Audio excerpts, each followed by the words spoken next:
Assalomu alaykum qadrli do'stlar, qadrli YouTube ko'ruvchilari. Biz mana yangi obyektimizga kelganmiz. Bunda hozir lepka xizmatlarini ham bir yo'la qilib ketilyapti. Bu yerdan hozir taylarni tekizlab olishga mana kafelni kleylar bilan bir qator tekizlab olindi. O chekkaga mana lepkani birinchi qatorini yopishtirdik. Ikkinchi qatori mana ichida turib bo'ladi. Bu yerda yana uchinchi qator.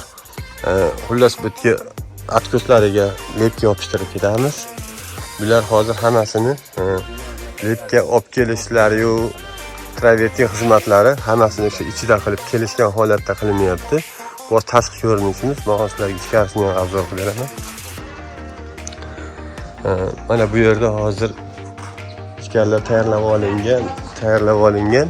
Bu yerda eshik derazalarning atroflariga lepkalarni mana tayyorlab yopishtirildi. O'sha yerga bordik.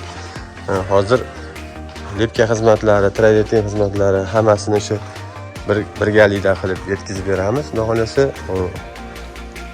bu tomonga lepkalar tayyorlab eski formada qilingan joyni plus yangi formada qilib qaytadan qilib beramiz. Bu yerga mana ikki chekkasiga 30 lik lepkadan ustun holatda yopishtirganmiz. Bu tomonga ham shu 30 lik holatda ustun yopishtirganmiz. Mana bular hammasi 30 santimetrlik.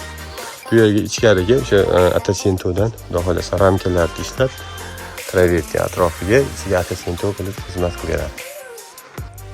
Xullas mana bu tomonlar ham bor. Bu tomonlarni o'sha yetkazib oxiriga yetkazamiz. Xudo xolasa ichkarilarda o'sha abu xizmatlarni berganmiz oldingi deganimizda. Taylariga o'sha qoradan granit xudo xolasa nasib qilsa qora granitdan bo'ladi taylari, so'killari.